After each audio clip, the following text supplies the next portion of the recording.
Why are there so many pagan Goths? At some point in your life as a Goth, I'm sure that you were either directly asked this question or saw it being asked, whether it was online or at a festival someplace. It isn't something we necessarily think about on a daily basis.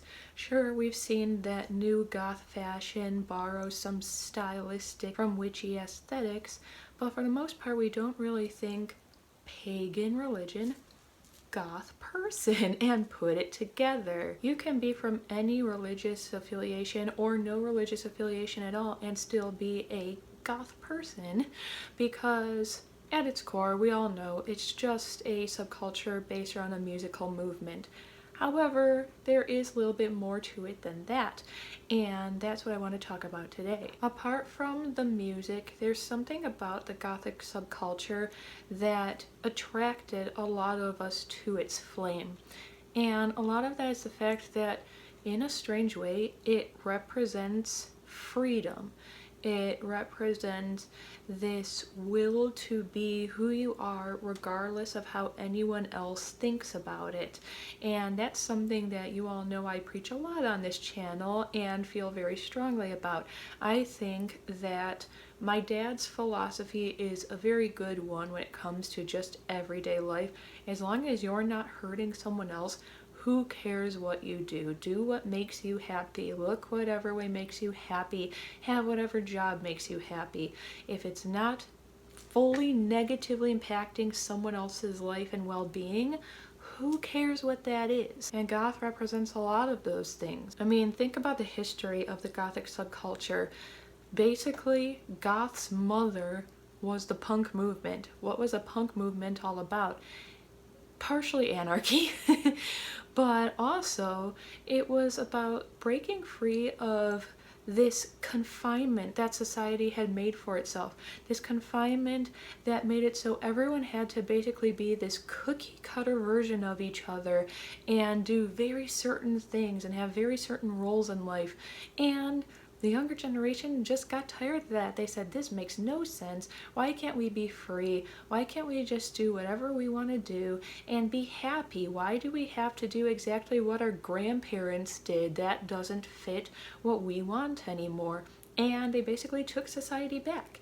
As far as the music and the subculture itself, Goth ended up being kind of born of that punk movement. So although there's a lot more of this darkly artistic side to the Goth movement in terms of us enjoying things like Gothic literature and architecture and music and all of that loveliness, we do have a little bit of our mother personality as well. I mean, think about it. What gives rise to any subculture?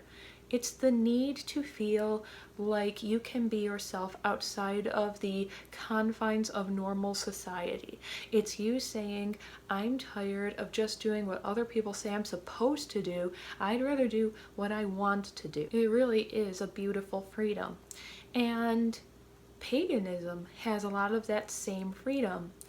Before I get too far into this video, I do want to mention really quick so that I don't upset anybody, I have no problem with people who are from religions besides paganism. As I already mentioned in this video, you can be from any religious background or even be atheist and still be a Goth. The Gothic subculture has nothing to do with religion at all, so don't worry too much about that. That being said, I think that a big reason why so many Goths just happen to be pagans as well is because, well, a couple of different things. The simpler reason is just because the aesthetics are similar. When you think about paganism, you think of the darkness with no light showing apart from the moonlight above you. You think of black cloaks and witchcraft and gathering around these dark things and embracing the spirit realm, which means you're embracing death. And a lot of that stuff speaks very strongly to Gothic people. We also embrace death and the romanticism of a potential afterlife. We also see beauty in the darker things that frighten or upset other people.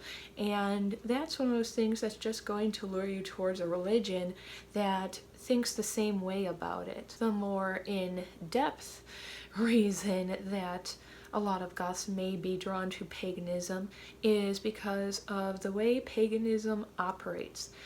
Take any non-pagan religion. Think of Islam, think of Judaism, think of Christianity, think of all of those things. All of these religions have some kind of set of rules that you are supposed to follow to the best of your ability. And if you follow these rules, you will be rewarded in your afterlife. Nothing wrong with that. It can absolutely make people do better, which is something that the world desperately needs. However, it can also cause some problems in people's lives. I mean, if you let your life become too structured, you lose all of your freedom. You lose all of your free will and your ability to do things just because you feel like doing it. Sometimes it's nice to be a little bit spontaneous. Sometimes it's nice to say, I really don't care too much about the potential long-term consequences of this little tiny thing I'm trying to do. I just want to do it. And the problem with certain organized religions is some people take it a step too far. They go, but I have to follow all of these rules to a T. If I don't, I'm going to get punished. And that's when, like I said, you lose all of your freedom. If you're so worried about getting punished that you're afraid to do pretty much anything that could be considered even remotely fun, you beg the question, are you even living anymore, or are you just existing to please somebody else? Now, I have met plenty of people from non-pagan religions who do not operate this way and who do have a lot of freedom in their own lives, and they follow their rules as closely as possible, but they don't completely let their life revolve around the rules. And I think that there needs to be some kind of balance when it comes to these things. But unfortunately, a lot of people do feel the need to let those rules govern their entire lives. Now switch over to paganism. When you look at pagan religions, there really is no set of rules. In fact, there's not even really one rule. Certain Wiccans follow the threefold law, which basically says if you goof up whatever you're doing, it's gonna blow up in your face 3 times worse than whatever you did. And if you do something good, you're gonna get 3 times as good as something in return. It's kind of a karmic type rule. But even not all Wiccans follow that, or the Wiccan read of harm none and do as you will, basically. And as many of you probably know, not all pagans are Wiccan. Wiccan is a somewhat new branch of paganism that most people consider neo-paganism, and there are countless other branches of paganism that people practice. Look into pretty much any other paganism besides Wicca and try to find real concrete rules. There really aren't any. Basically, way back in the day when paganism kind of ruled the world, people basically just lived their lives under this idea that, well, I want to do good because I'm a good person. I want to do good because it's what I'm supposed to do. And I wouldn't like it if someone did something nasty to me, so I'm not going to do that to them. It was kind of this golden rule type of era, and if you were bad, you were just doing bad things because you were kind of a shitty person. It had nothing to do with any kind of power greater than yourself. The devil didn't make you do it. No bad powers in the universe were forcing you to do something bad. You were just not a very nice person, so you did not very nice things.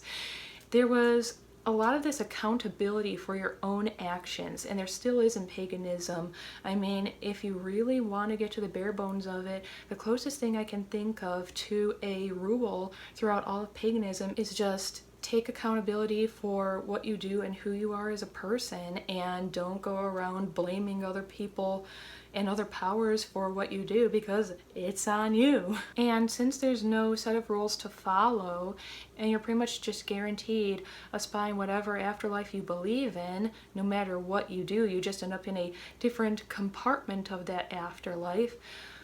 There's so much freedom. I mean, you can effectively do whatever you want within the laws of wherever you happen to live.